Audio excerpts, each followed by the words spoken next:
Hi everybody, Sarah here at the Big Blue House Homestead.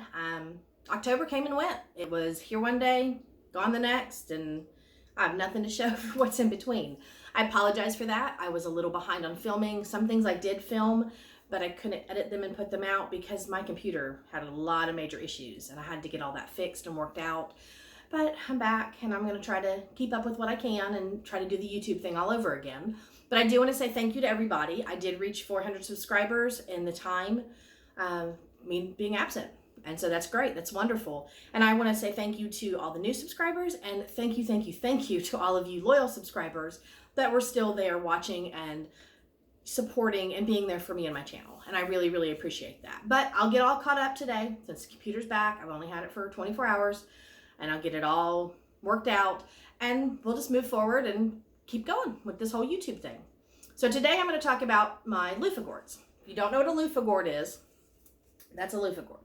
I have them in various sizes and I want to talk about these because a lot of people are new to growing them, and because I grow these every year, I want to teach you my tricks and my little secrets to get nice, good loofah gourds. First of all, if you're growing a loofah gourd, it is a long plant to get to a harvest. And what I mean by that is you can put that vine, little tiny starts. I start mine indoors and move them out to my garden, but you can put that little plant in the ground and it'll take off and grow all the way over your trellises, and then there's nothing. Like, you go out every day and you see bees all over and flowers everywhere, and then there's no loofahs. So what happens? Well, the vine itself thrives in the hotter weather, but then the loofahs themselves like to set in the cooler weather. So a lot of times when you plant these in April, I'm going to give you my time zones when I plant. So when I plant them in April, I don't even begin to see my loofahs until mid-September to 1st of October. And then that's when all those loofah gourds start to set. And then they grow really fast. And they honestly do. They start with these little slivers, and the next thing you know, you've got this big gourd, and it's there. But they are not frost hardy at all. We've already had our frost come through, and all of my vines just shriveled up and died. Once they froze, the water moisture content just killed them all off. So I had to pick everything before the frost just to ensure that I still had loofahs. So with that being said, this is just a small one. Let's talk loofahs for a little while. Okay, so these are all the loofahs that I harvested. I do have some in the kitchen to show as well, but this is mainly what I got, just a table full of loofahs. I also have a birdhouse gourd in here and a snake gourd, and no, I have not taken down the Halloween yet. And then I have that big giant snake gourd here in the back. Those are both edible, and we'll get into that on another video. Loofah gourds are edible too, but I don't recommend it. They taste kind of like a zucchini. Some people call them the okra, but it's the variety that you get. And to me, I just like them for what they are. So we're going to go ahead and talk more about the loofahs. Okay, so I just kind of grabbed a bunch of my loofah gourds to show you the different process. Now, when you grow loofah gourds, a lot of people recommend that you leave them on the vine until they turn brown. Now, that's a brown loofah. But you don't have to. You can harvest them when they're still really big and green like these and just let them naturally dry. It does take a little bit of time. I think last year they took about 40 days and they were completely dried. But this is still a very viable sponge, basically. When I let this dry out, it's going to become the sponge. Now, a lot of people just decide, okay, this one's starting to turn, so I'll save it. This one's brown, so I'll save it, and then I'll just throw these away because they're not good. That's not true. These will dry out, and they will become the sponges. Now, I put a variety here to kind of show you. Even these small ones, these weird little guys, these will become sponges too, so don't give up on those. Dry them out. And I've only had, in all the years that I've grown loofahs, I've only had 2 that molded, and this is my second one. And I'm not sure why this one did. It came straight off the vine like the rest. But yeah, it's not going to make it. So this is definitely a compost loofah, not a put on the shelf loofah. But I do have different sizes. And I want to show you when they come from this green stage, they move to what I call the squishy stage. And see how my thumb goes into that? And to me, it reminds me of when you have like one of those little rubber balls and it's starting to deflate. And so that's what this is. And this is becoming a sponge. These are still hard and good. And then this one, see the difference in sound? This one's starting to get hard already. When they start to discolor, you can see the difference in the tones here. When they start to discolor, the skin's starting to harden and it's getting thicker. And so then the next part is you end up at this stage. And this is still really squishy. And it's actually cold because you can feel that, membrane inside breaking down. So it's cold, like it's a, nice cold loofah. But you can see the skin starting to like wrinkle up. It's not so smooth anymore, like a squash skin. Now it's starting to wrinkle up and it's kind of getting this leather appearance. And then the next stage is this one where it really starts to wrinkle. And you hear the crackle? It's starting to get dry. So everything inside is drying out as well. Now there's a difference in weights, and I'm not going to put these onto a scale to show you, but I can say that this one right here was like 4 pounds and 2 ounces. And then when I get down to this is like 9 ounces. That's the difference. It will lose that much weight just by drying out. So what we're working with is the loofahs. Now I kept a couple from last year just to show this year. And this is one of them from last year. And I had it as a big green loofah. And I just stuck it on a shelf, turned it every few days to every couple weeks whenever I needed. And it's done. It's ready. So I'm going to show you how to harvest that one. Now the thing is I want to look at this moldy one. I want to show you what the inside of a loofah looks like. And then I'm going to show you what the inside should look like. So we're going to move some of these out the way. And I've got the big moldy one right here. I'm going to go ahead and cut it in half. Hear all those fibers? And see, that's already gotten really far down in there. So that's not even worth trying to save. So I'm just going to stick this in my compost. The whole thing's just going to go bad and it's not going to form a sponge. So anytime you have mold on one, you have to get rid of them. They're not going to work. So you saw what the inside looked like. And I don't want to waste the good ones because these are still drying. I mean, these just came off my plant a few days ago. So instead what I'm going to show you is one that's already been dried. Now this one dried last year. And I tried to remove as many seeds as possible. You can still see a ton in here. Basically, you want to take your loofah and break the end. You can see it better on this one where I broke the end on here. And since I didn't break this end, all I'm doing is breaking it. And then I can get a pair of scissors. And I'm just going to cut the end off to create the openings that I need to get the seeds out. And I just put my fingers in there to make sure they're nice and open. But the bigger ends always work better. But yeah, you will have a ton of seeds inside your loofah gourds. And I just take them and I crunch them. And then tap them. And all those seeds will start to come out. Now, to tell if it's a good viable seed, it's real easy. The color means a lot. The darker, the more mature. They do come with these little clear husks on them, so watch out for those. But when you can take one and snap it, that's not a good viable seed.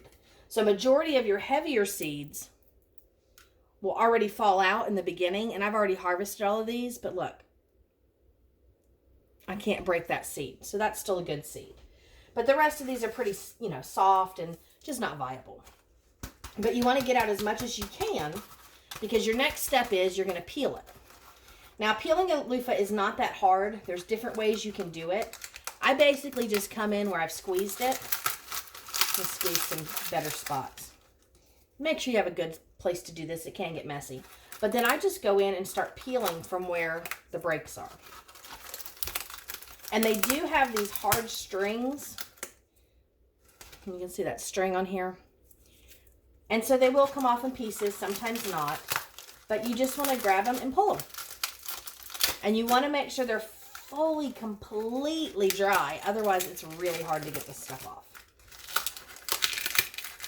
So we can just clean up this loofah. And this one actually looks really good. Now you're going to see a lot of discoloration. This isn't that really pretty sponge you'd buy at the store. And the reason being is because you got to clean it. You got to get it all ready. So we'll show you that next. But if you ever pull one and it looks like this, that's where mold set in. Now this section I can still use, but this section I'm not going to trust. So I am just going to cut that off. And that becomes part of my compost now, because I don't want to have to take a chance that this bacteria is going to get on my dishes or my counters or my body or whatever, but I can still use this sponge. Okay, I've already put one in my sink earlier just to have it ready to show on camera, but I have already peeled all the outer peelings off, well, except for a couple pieces. But I've peeled all the peelings off of this, and now I'm going to put it into warm water that has probably a splash, maybe a teaspoon to a tablespoon of bleach, because you need something that's going to kill any of the bacteria that's stuck in here. And so I just push it in, and if you don't want to get bleach in your hand, just use yourself a nice big spoon. And you basically are going to press it down a whole lot and get it nice and soaked and wet. And you'll see the water around it's just going to start getting murky. Now this one's already been in there. See the difference in color on these two? I've gotten all this cleaned out, and I've let that bleach do a little bit of its magic to help me out there too. Now, anything that's left in your loofahs, it's kind of hard to see, but there is some spots in here. Those seeds are not good. They're not viable because they've been in bleach. So if you just get your hands in and work them like it's a sponge and get all that nice bleach water going through them, all those seeds will come loose, and you should be able to just shake them out. Now I can see them moving up, and I have one here on the end, so I can just shake those all out. Did you see those float out? Probably not, but I had 4 seeds that came out, and there's another one on the end. So you just keep doing that to clean out all of the seeds that are in there. And then you want to give this a really nice, good scrub with some soap, because you don't want to put the bleach straight onto you. You can let these soak for a while. This has only been in the sink for about 15-20 minutes. I usually don't go too much longer than that, just because, you know, it's a natural fiber and bleach can affect those things. But I'm just basically going to squeeze this till I get all the rest of the seeds out. If I don't feel comfortable and I think there's more seeds in there that I really need to get to, then I can cut this in half and work that way. So if I just grab my scissors and just cut this sponge in half. Yep, see, seeds on the end already. Then I can just work and get those last ones out the middle. All right, another good trick, if you're having trouble getting the seeds out, is just get a long-handled spoon, a butter knife, a chopstick, any of that, and just push those through the hole. You'll see it come out the bottom, and that'll knock out any of the last of the seeds and help you get all the remaining out. Okay, and now that that's all done, I'm going to squeeze out as much of this bleach water. And what it's actually doing is it's cleaning out all this membrane that's been left behind. When the loofah itself starts to dry, all the rest of the particles get stuck in here. And you can kind of see how it looks a little bubbly. That's like the membrane stuff. That's the actual flesh of the inside. So you really have to squeeze all that out. And you do have to give them a nice little scrub. But I'm going to let this one sit. And then what I'm going to do with this one is just show you. All you do is take some dish soap, or you can use whatever kind of soap you use. Put it on there, work it all in, and it's a sponge, so look at that. I can squeeze that down to nothing. And I'm going to work that all the way through, because I want these as clean as possible, and I want that bleach out. And so I'm just going to clean them up, give them a nice, good rinse. All right, and this one right here is now perfectly rinsed. I've cleaned all the soap out, all of the bleach out. And what I'm going to do now is I'm just going to give it a good wring.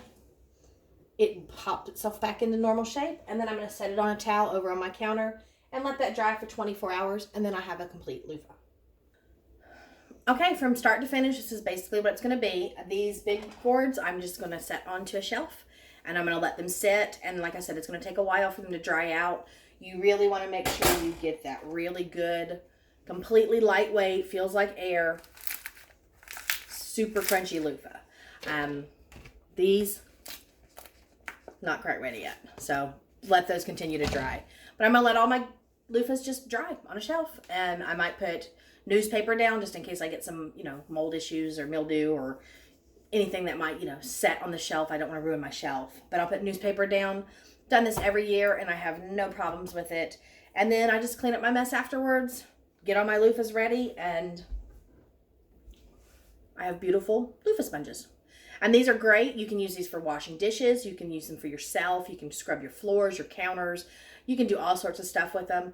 I'm looking to get into soap making here real soon, and when I do, I'll be using some loofahs for that. It's a great plant to grow. I grew 5 in one vining area, and it was beautiful and gorgeous, and it's one of my favorite things is to grow gourds because I love anything that vines. But it was a beautiful area, and all those plants produce, I think I got 27 loofahs altogether, and I didn't do anything special to my soil. I just dumped a bag of dirt out and put those plants in, and then gave them some fish fertilizer on occasion, and they did wonderful. But yeah, I mean, look, massive, beautiful loofah gourds. And the one that I showed you was a little bit smaller. Like I said, even the smaller ones will form a complete sponge. And even these weird shaped ones, they will form a complete sponge. Just keep an eye on them. But don't give up. They are a long plant to grow. Harvest takes forever. And if you're impatient at gardening, then you're going to give up on your loofahs. But I think they're one of the most beneficial plants that I put in my garden because they're multi-purpose. I can enjoy them for the beauty. I can enjoy them for the shade because I put mine against a stall in an arch, and so I can stand underneath for shade. And then I can also eat them if I need to, and I can enjoy them as a sponge. And it's a fun plant, just an interesting, neat plant. And no, loofahs do not come from the ocean. They are from a gourd. So really cool, fun stuff. So I hope you guys enjoyed this, and I hope you grow loofahs next year. And if you need seeds or anything, let me know, because I have a ton, and I will have a ton, and I will have a ton, and a ton, and a ton. There's about 200 to 300 seeds per gourd, so I'll have plenty of seed to be able to share. Thank you guys for stopping by, and I hope you grow your loofahs next year. They're a fun plant. Bye.